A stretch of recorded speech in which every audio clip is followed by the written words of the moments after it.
Jamal Niaz here with one of the baddest men on the planet, Zhilei Big Bang Zhang. How excited are you to be a part of what many are calling the greatest boxing card of all time, and you're looking to put out a massive statement against Caballero with all the talent on the card? Is that even more incentive to go and get a huge knockout? I feel great, actually. This is the press conference that means we kick off the fight. So we're a month away. I'm feeling great. I have to ask as well, before we get into your side of things with the fight and your future, one of the biggest names in the history of the sport, Tyson Fury, I know he's announced his retirement a few times, but he's announced his retirement again.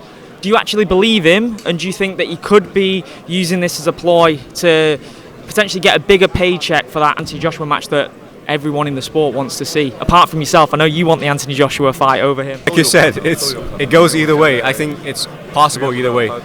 It could be announcing retirement today and come back tomorrow. We'll probably don't see him ever again. We'll probably see him in the summer. So we don't know what's going on. It's only he knows what's going on. Out of curiosity, how do you see a fight between Anthony Joshua and Tyson Fury going? If it were to happen this year, who do you see winning that and how? We should have seen this fight when they're both in their prime, but unfortunately we didn't get to see this. Now it feels like both of the guys are on their decline. So I think it's a retirement fight. Is it a ticket seller? Yes. But whoever loses this fight might just hang it up.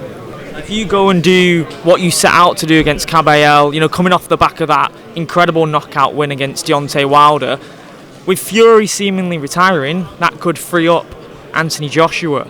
Now, I know that's a fight that you want. Tell me how that fight would go with Anthony Joshua if that were to happen between you and AJ this year. That's something I actually never thought about, because my whole focus is AJ Caballero. We'll see what happens. Our team will sit down if that day comes, but right now it's AJ Caballero.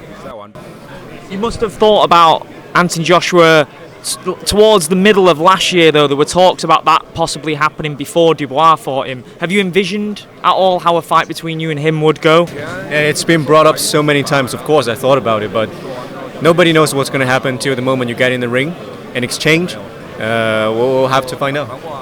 When you look at how heavy-handed you are, your highlight reel, the knockouts of Joe Joyce, the knockout of Deontay Wilder, do you feel that you are arguably maybe the most feared man in the division in terms of your knockout power? Do you feel when you put up against a guy like Wilder, who was very feared, the only other guy competing with you with that power is probably Daniel Dubois and Joshua at this point? It's all right. My power is all right. It's good enough to make the opponent know what's going on. When we look at my previous opponents, Filip Hrgović, Joe Joyce, Deontay Wilder, they saw my power and they feel it.